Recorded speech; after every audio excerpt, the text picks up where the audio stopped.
ก่อนเดี๋ยวทางนี้ไม่มีแกะแกะนั่นไงคะเนี่ยแกะเยอะเลยเห็นไหมแกะ2 ตัวเห็นไหม แล้วลมเหรอ ไป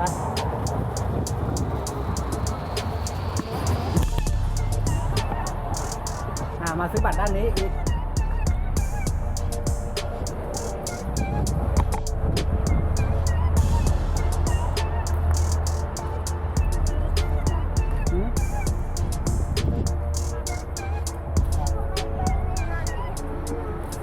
ปลาแล้วก็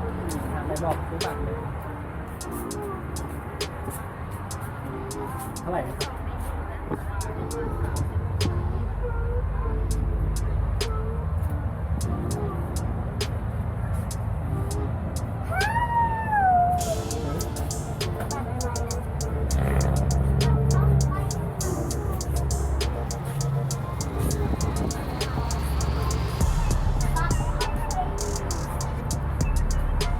ไปเร็ว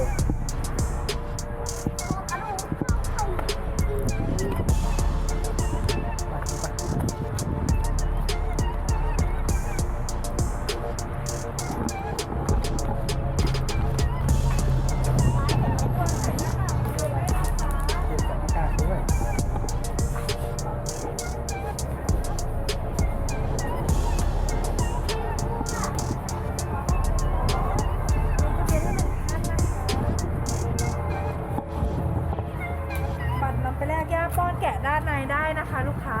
ส่วนทางออกจะอยู่ทางด้านนู้นนะคะครับ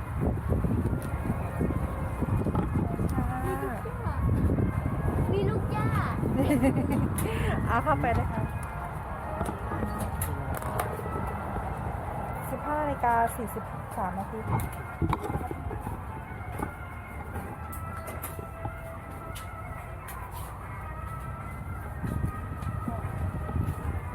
อันนี้ผีใน เราจะไปดูตรงนี้ใช่ไหมเนี่ยผีแกะนะเห็นไหมเห็นผีแกะไหม วัดฮาโลวีน ไปดูนี้ไปตรงนี้เร็ว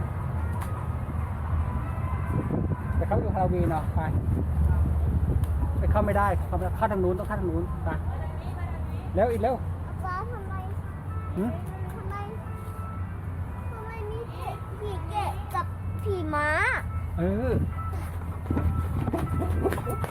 เรามาดู เฮ้ยมีแต่ผีอะเข้าไปดูดิอ่ะ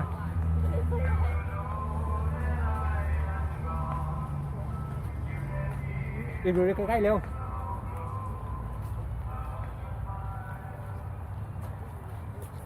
มีผีอะไรบ้าง ผีแกะกับผีม้าไหนของกระดูก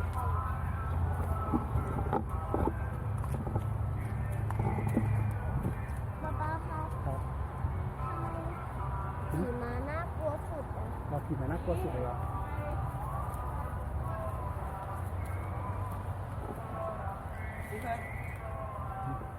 ไอ้ดูอันนี้แล้วไม่เห็นตัวพีอ่ะ ไหน อีไม่เห็นตัวพีอ่ะ ไหน พีฟาร์ม มีตัวอะไรบ้างอีก ป้าครับทำไมผีถึงสไปเดอร์แมนอ่ะ ไหน ผีสไปเดอร์แมนผีม้าอ๋ออันนี้แม่สไปเดอร์ยักษ์เนี่ยหางม้า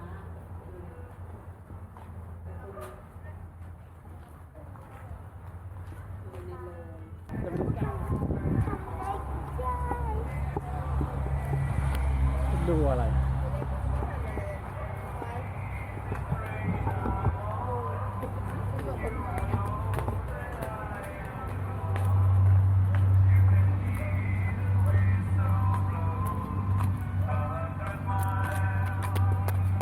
ตัวอะไร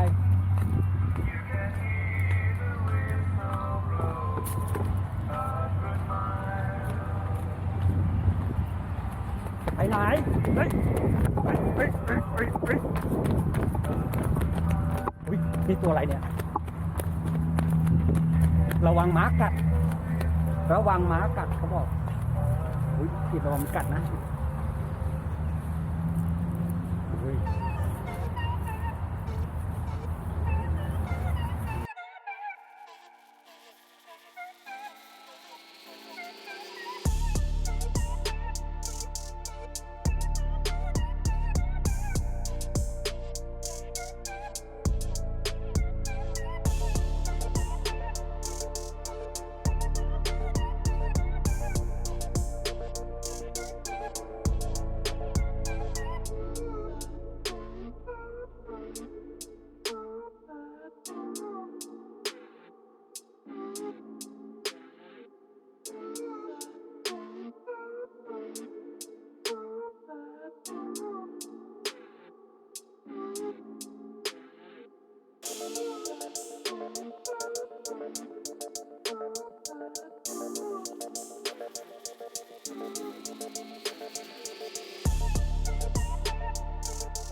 อิดแพะออกมาข้างนอกเลยเห็นป่าวอิดแพะไม่วิ่งกัดไรเหมือนนะห่านไรจิกนะ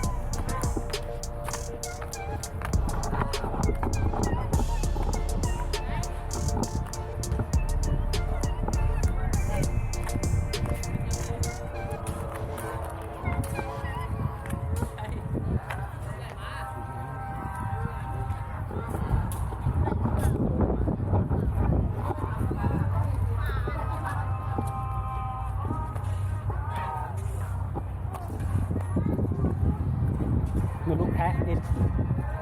ลูกแพะ แตะได้ไหมอะ ไม่รู้เหมือนกัน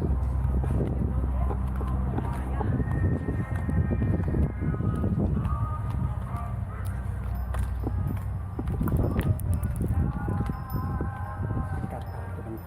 ชนนะปั๊บเลย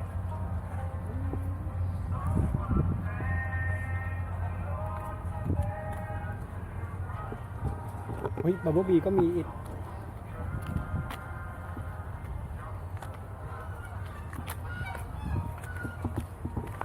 แปลงร่างยัง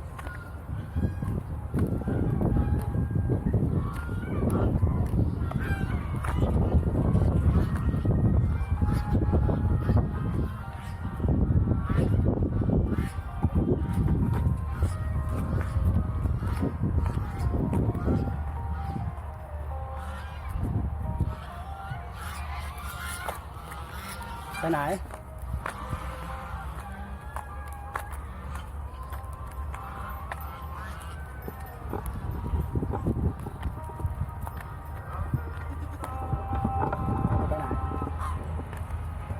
จะดูตัวอะไร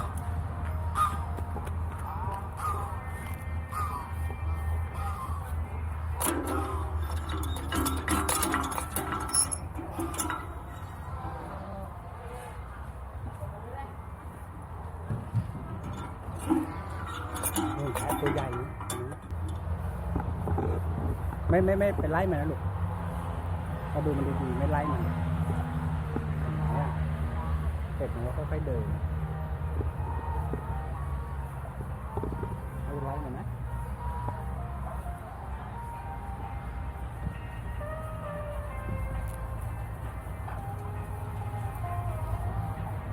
อะไรจับไปดิ แม่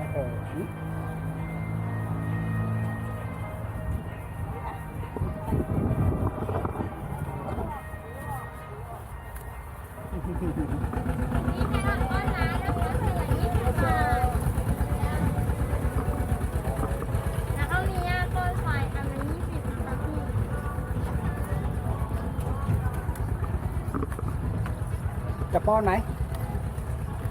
ไม่เห็นม้า อย่าเข้าไปหาข้างหลังม้ามันเตะเอานะถึงม้ามันจะเตะเอา มันเตะได้เหรอ อืม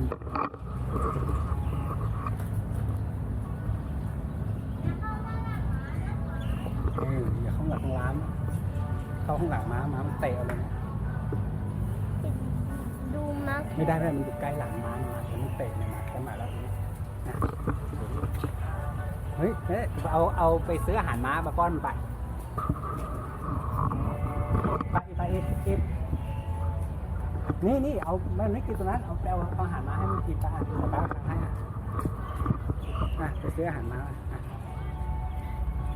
ทางนี้ข้างหน้านู้นพี่ข้างหน้านู้น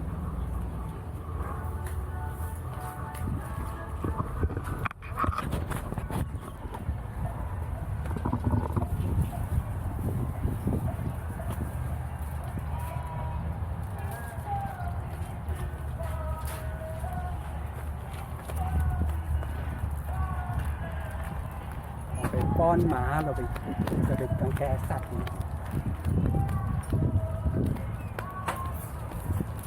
ทางนี้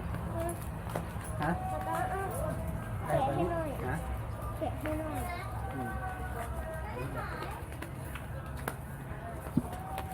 อิดครับอิดไม่ไล่เหมือนนะอิดไม่ไล่เหมือนนะค่อยๆลูบตัวไปเฉยลูบเบาๆเราไม่ทำร้ายมันเข้าใจไหมครับลูบหัวมันเลยลูบหัวมันลูบหัวมาลูบหัวดีๆเราไม่ทำให้มันตกใจเลย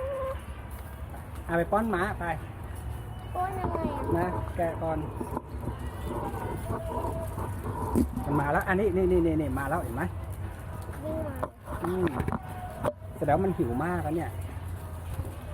โอ้โหหลายตัวเลยเร็วแบ่งด้วยป้าแบ่งแล้วมาเรามันกัดมือนะ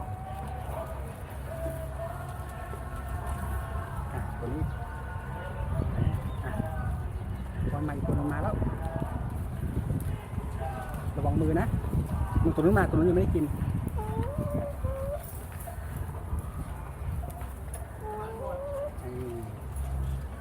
อุ้ยแล้วไปโยนไงว่าป้อนให้มันกินดีๆ จะบอกแล้วว่าไม่ต้องจะบอกแล้วว่าไม่ต้องขายแล้วมันจะหมด ระวังมือด้วย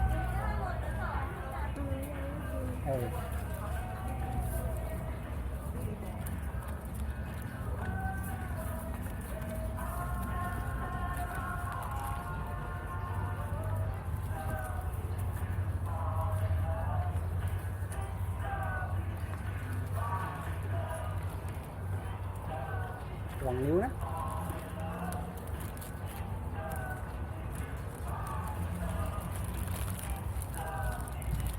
หมดแล้ว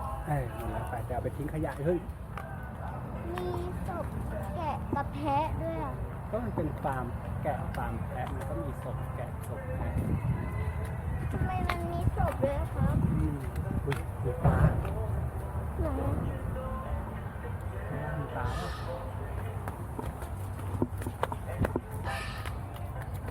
เสียงตัวอะไรอ่ะ ไม่รู้เหมือนกันเจ็บ แกะได้ไหมอ่ะ จะจิกเอาดิ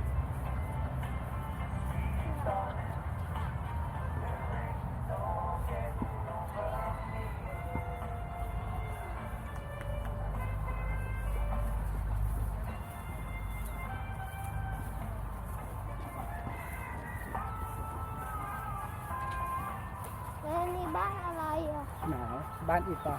นี่บ้านอะไรครับ ไม่รู้ครับ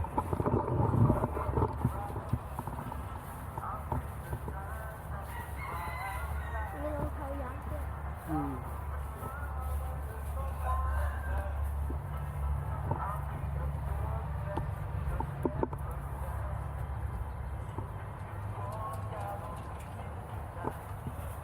จะไปไหนต่อฮะดูกระต่ายหรือยังเนี่ยกระต่ายไม่ดูไม่ใช่หรอ อือฮึ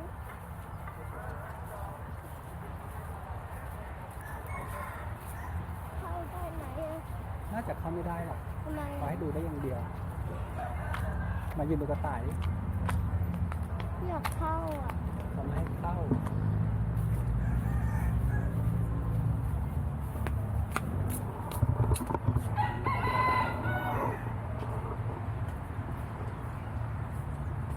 เฮ้ยเต่าก็มี เต่าก็มี ไหนอ่ะ เต่าตัวใหญ่ตรงนู้น ไม่เห็น เมื่อเต่ามันอยู่กับกระต่ายมันไม่เห็นไหมตรงนู้นน่ะมันเดินมาแล้วเห็นไหม โอ้โห ไปดูใกล้ๆดิไปดูเต่าใกล้ๆไหม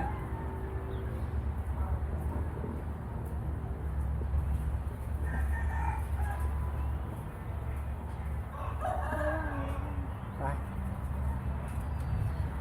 โอ้ เต่าผมเริ่มเลยไหมเต่ากับกระต่ายมันแข่งกันใครชนะดูดิอีกเห็นป่ะกระต่ายกับเต่ามันแข่งกันอะใครชนะหึใครชนะ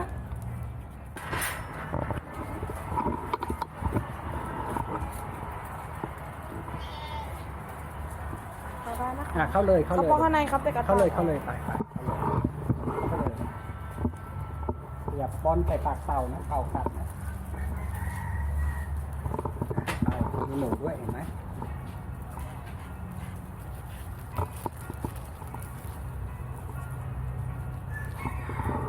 ค่อยๆป้อนมัน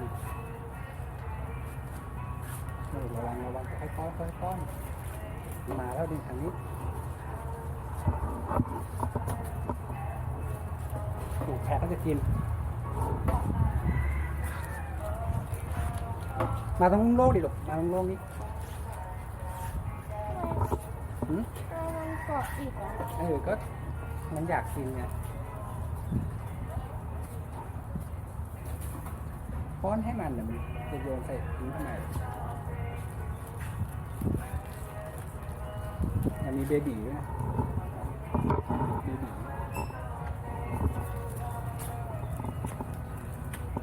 หนูก็มีเบบียังไม่หิวบ้าง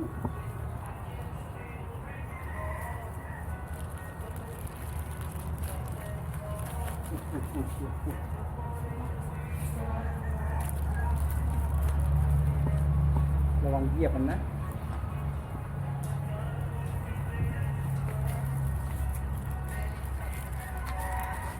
มันจะวิ่งทำไมเลยนี่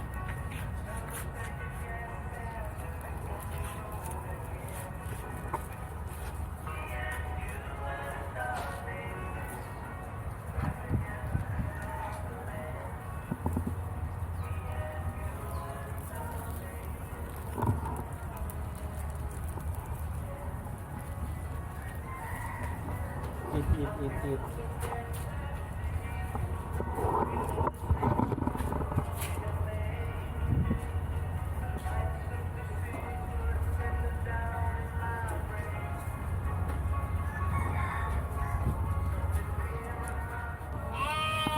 ไปป้อนมันเปล่า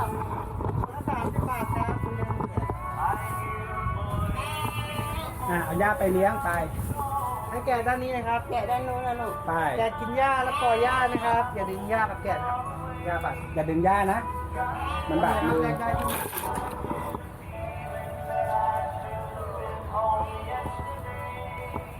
มาแล้วเร็วพอเราปล่อยนะ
ดูตัวเล็กเนี่ย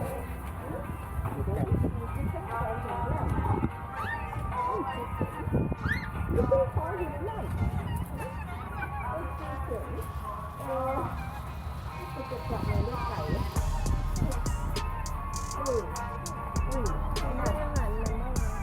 เราให้หมดแล้วมีอะไรไปไปมานี่ครับอิดไป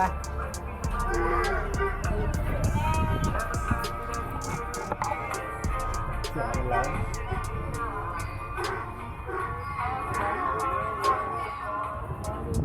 นี่เป็ดจะกัดแล้ว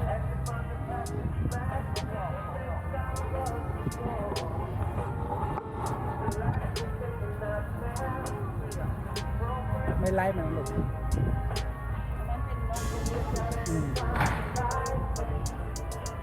ต้องนอนทานเอาตี6 โอ้ยเป็ดบินอิด อันนี้มันเป็นนกเป็ด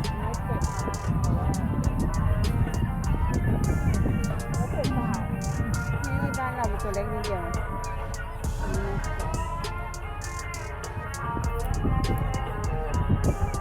ระวังตกน้ำจุ่มนะ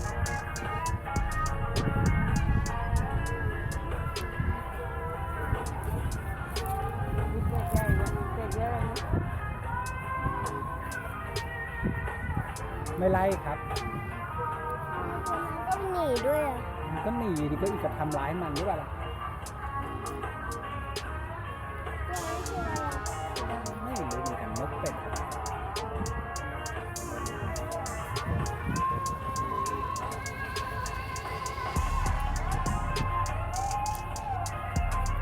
อิดไม่ไล่มันครับอิด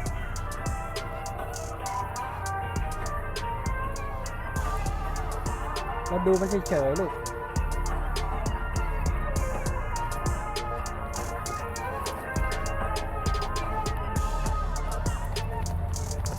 กลับแล้ว